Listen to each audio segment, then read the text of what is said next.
oitavos anos e a gente vai falar das atividades 8, 9 e 10 do caderno 2 do segundo ciclo. Vamos lá! Bom, ainda sobre a linguagem poética, eu trago para vocês aqui um verdadeiro representante do cordel nordestino, da poesia nordestina, que é Patativa do Assaré. Vocês já ouviram falar em Patativa do Assaré? Patativa é o porta-voz do sertão. Patativa, em seus poemas, em seus cordéis, ele canta e conta a luta e as dores do homem sertanejo, desse homem sofrido, né? Que precisa trabalhar na roça para tirar dali, da terra, a sua subsistência. Patativa, com sua linguagem extremamente informal, de um homem pouco escolarizado, ele frequentou muitíssimo pouco a escola, mas o suficiente para aprender a ler e a escrever. Depois ele foi autodidata e se revelou aí um grande poeta de renome. É importante a gente destacar que a gente vai ler aqui a poesia dele, mas a gente vai logo perceber alguns desvios da norma culta da língua portuguesa e a gente vai falar sobre isso após a leitura. Bom, para fazer a descrição da imagem que vocês estão vendo, eu tenho uma xilografura com a imagem do Patativa do Assaré e o poema que eu vou ler agora. Sou matuto sertanejo, daquele matuto pobre, que não tem gado nem queijo, nem ouro, prata nem cobre. Sou sertanejo roceiro, eu trabalho o dia inteiro, que seja inverno ou verão, minhas mãos é calejada, minha peia é bronzeada da quintura do sertão. O que chamou a atenção de vocês na leitura desse poema? O que vocês podem de repente chamar de erros gramaticais. Mas será que é um erro? Patativa usou a linguagem do homem sertanejo para criar uma identificação da arte popular do homem nordestino. Então aqui, o uso do Patativa por uma linguagem simples, extremamente informal, é proposital, porque ele quer exatamente chamar a atenção, né, para essa cultura popular e para a identificação dessa arte, ok? Vamos para o próximo slide.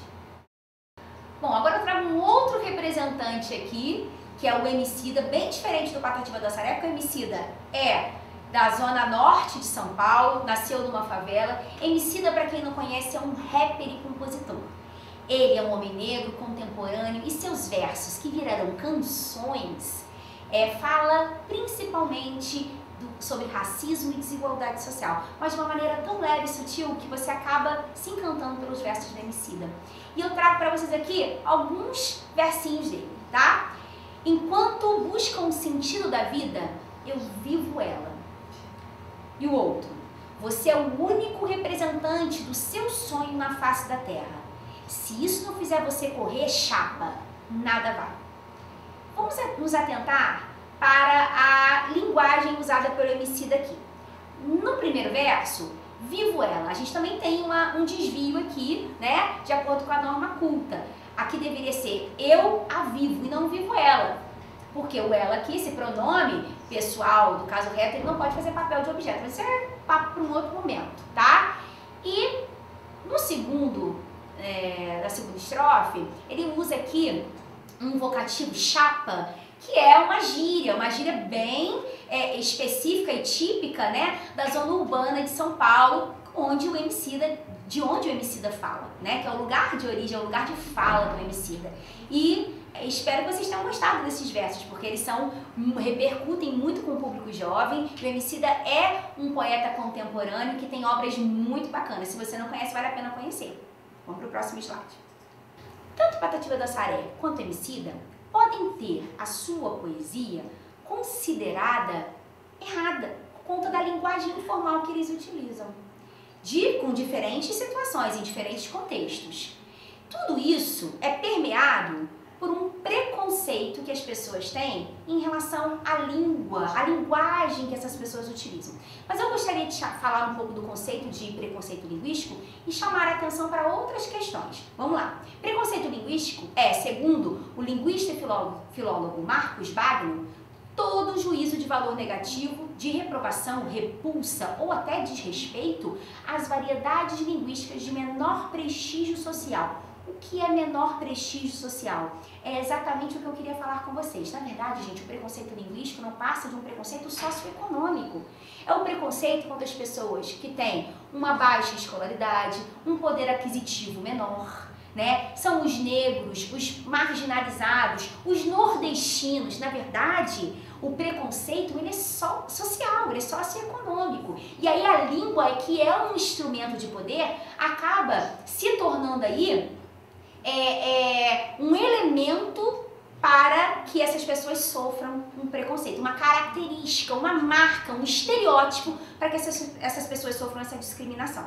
Eu trouxe a imagem também, vou fazer a descrição, da Juliette, participante da última edição do BBB, Big Brother Brasil, em 2021, que ela é uma representante nordestina e em alguns momentos, para quem acompanhou o reality show, ela sofreu algum tipo de discriminação exatamente por falar, usar uma linguagem típica, né, das pessoas do Nordeste. E isso veio de certa forma a afetá-la dentro da casa, a afetar o seu comportamento, a sua forma de lidar com as pessoas por conta dessa discriminação, ok? Então isso é muito comum, é muito mais comum do que a gente imagina. Então a gente tem que prestar bastante atenção para que o preconceito linguístico, para que a língua não vire um instrumento de discriminação, para que a língua não vire um instrumento de exclusão social, ok? Vamos para o próximo slide. Bom, na atividade 9, eu trago outros tipos de poema, que são haikai e lambi-lambi. Vamos falar primeiro do haikai. Haikai é um pequeno poema japonês, que tem uma forma fixa, são sempre 3 versos, não tem rima. Eles fazem um registro do cotidiano das pessoas como forma de reflexão. O primeiro haikai que eu trago aqui para vocês, vou fazer a descrição, a gente tem na imagem um homem, uma estátua na verdade, e com o nariz bem comprido como o do Pinóquio e um passarinho em cima desse nariz. E diz o seguinte: fato a fato, a história toda é um boato. Nesse caso aqui até rimou, né? Mas não é algo comum do haikai. E ao lado do haikai eu tenho 3 exemplos de lambi-lambi, que são posters muito usados como arte urbana. E esses posters podem ser impressos ou podem ser pintados à mão com tinta ou grafite. Eles estão espalhados nos grandes centros urbanos como São Paulo, por exemplo, Rio de Janeiro. É muito comum a gente ver. E eles sempre têm esse tom de humor, de crítica. E eu vou fazer a leitura de 3 deles para vocês, tá? Deixe para trás o que não te leva para frente. Se beber, não digite. Vida, pão, vacina e educação. É interessante, né? Porque o conteúdo desses posters são exatamente reflexões para a nossa vida, né? O primeiro traz uma filosofia e o segundo é uma intertextualidade. Isso tem na atividade de vocês. É uma intertextualidade com outro texto fonte, um texto origem que você já descobriu qual é? Se beber, não digite. Já sabe? E aqui é uma crítica, né? Por quê? Digite aonde? Digite nas redes sociais. É o cuidado que a gente tem que ter sobre o que a gente vai falar nas redes sociais. Isso sempre. Agora, sobre o efeito de álcool, então, a gente tem que ter maior cuidado ainda, né? Vida, pão, vacina e educação é também um desejo para todas as pessoas durante, né, todo esse tempo de pandemia que a gente vive. É o desejo de todos os brasileiros para todos os outros brasileiros, não é verdade? Próximo slide. Bom, e aí ainda falando um pouquinho de intertextualidade, eu trago o lambi-lambi do Se Beber Não Digite, perdão, aqui para vocês. Eu vou falar um pouquinho de paródia. O que é paródia? Paródia é um tipo de intertextualidade, mas sempre com sentido de humor, de crítica. Aí eu trago aqui 2 textos fonte, né? O texto origem e o texto que foi parodiado. O primeiro, fazendo a descrição para vocês, é do símbolo do TikTok, né? E aí a paródia, tique e toque.